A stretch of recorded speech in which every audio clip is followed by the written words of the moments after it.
I just want to know, curious, can you speak Yoruba? I can't speak Yoruba. It's really embarrassing to me. I really wish, because of my years here, everyone would just speak English to me. So I wish I spoke more. But yeah, so yeah. Olatunde, that's my first name. It was announced on Twitter this morning that Rita Ora is getting married. Huh? Rita Ora, your ex, getting married. Are you happy for her? I didn't. No one told me this. Yes, her new fiance is a big star. Do you think she moved on from you because she was looking for someone more successful? No.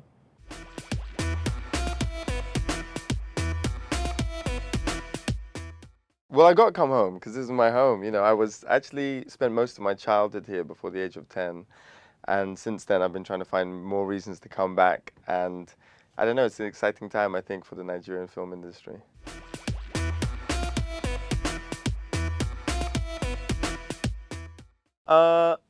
I don't know. I guess there's a long version of the story and a short version of the story. I guess the short version is that my agent sent me this audition. They send me the sides, and I read the script. And if I like it, then I say, okay, I'll agree to audition for it. And there are a number of people involved who I really respect and love. One of them is Reed Morano, who is the director of it, who was the director of photography on another series I did for HBO.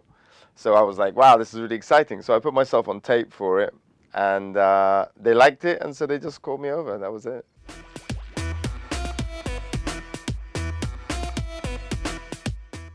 Yeah, I think when you have really talented writing staff and production team and a great, great producers behind it, you've always got a chance of, making something that hits the zeitgeist and excites people's imagination.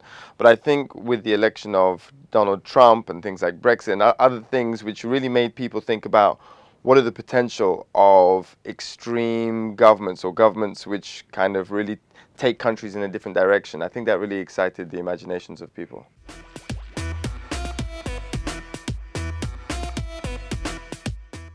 Yeah, I think absolutely. There are so many places that Handmaid's Tale resonates with what's going on with us right now, but also, the issues of inequality between men and women. These are long-standing issues, millennia worth of issues, and so I think the book, Margaret Atwood's book, The Handmaid's Tale, it will resonate almost at any time if you opened it and had a look at it, and it just so happens we still live in one of those times.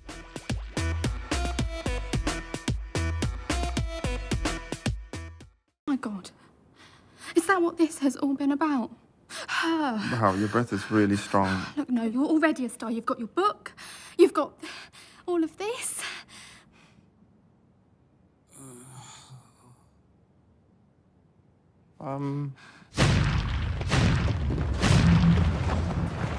Working with Elizabeth Moss was really tiring. She's not that talented. She's a very boring person. I'm messing around. She's extraordinary, really. She's one of the best actresses I've ever worked with, and she's also just funny. We laugh so much because when it's dark, when the subject matter is so dark, you need to kind of lighten it up. So we had lots of jokes.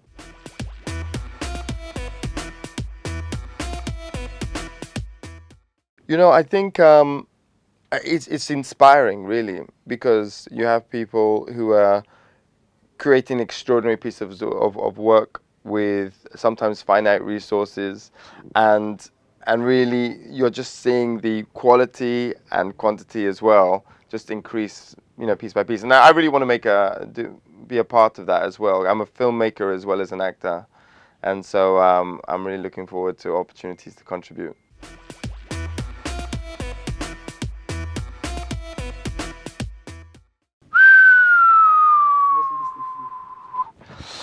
Well, I've got to say, I was hanging out the other day with one of my favorite Nigerian actors, who is a guy called Nonso Anozie.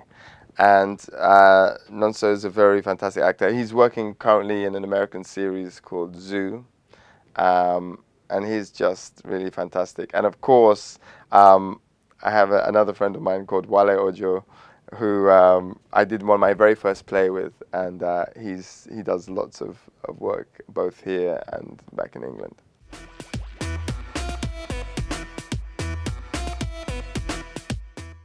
Well, here's a bit of fan trivia. I went to school with Tiwa Savage. Yeah. So Yeah, I mean, like from the age of 11 to 15, we used to sit next to each other at school. And so it's really wonderful watching her, shine. But the other thing that I've been really excited about is my brother Daps makes music videos, and he's been making music videos. Yeah, he's nominated for music video awards, MTV awards across the board. He does all of Migos music videos, and so very often he works with my other brother Luti, who exec produces these. So. In terms of the music, whenever I think about that, I think about what my brother's doing. And outside of that, also my brother Rockwell is a music producer. So I'm a fan of my family. So I guess that's where I start.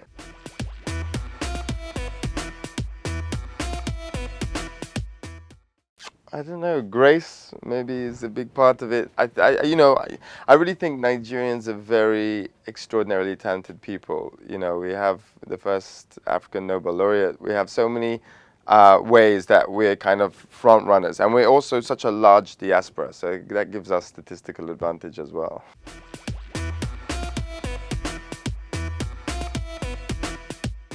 Well, what I'm really excited about at the moment is, along with my brother, I'm producing, directing, and writing and starring in my own television show called Max, Maxxx, 3 X's. And so you can go and check it out on YouTube. If you put in right now on YouTube Max, or maybe my name Fagbenle Max, they'll come up with these really funny comedies that we've been producing for Channel 4. And so we're going to be making more of those, and those are going to go international. So I'm really excited about that.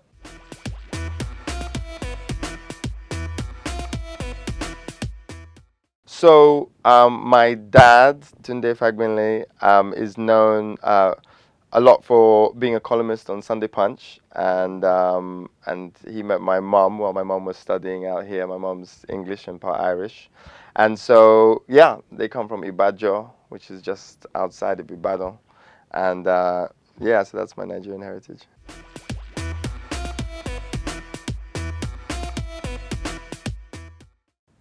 Eba, okra. Have you eaten anything?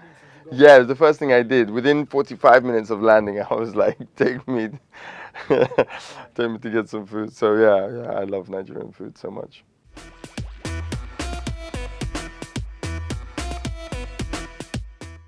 Yeah, I think, I played basketball and I was a musician. I played saxophone and some other instruments, and I was also acting. And so I was doing lots of different things, but I think I was just better at acting than I was at other things. And then I actually had committed myself to go and study economics at university, and I was very happy to do that. I was very interested in the subject, and so I couldn't act in the school play at the time. So I said, "Look, I'll help out with the lighting." It was no problem. So I was doing and I just was like, I love being part of the theatre. I love being part, no matter what part of it I'm in. So I came home that day and I said to my mom, "Look, I think I want to try and go to drama school." And so she said, "Okay, so let's try it." So I got into one of the best drama schools in England. And then from there, to be honest, my passion, for some people, I think they're born with like a knowledge of what they want and who they want to be. For me, I think it was a process of discovery, and also through committing to my art, my love grew.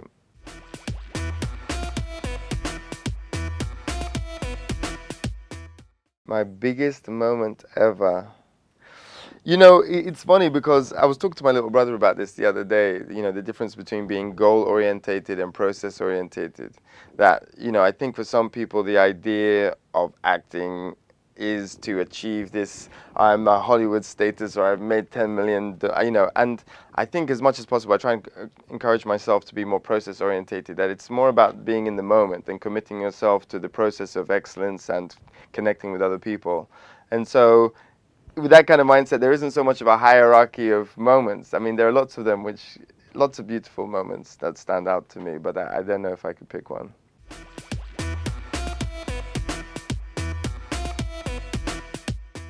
Immediately. Hi, this is OT Fagbenle, and you're watching Pulse TV.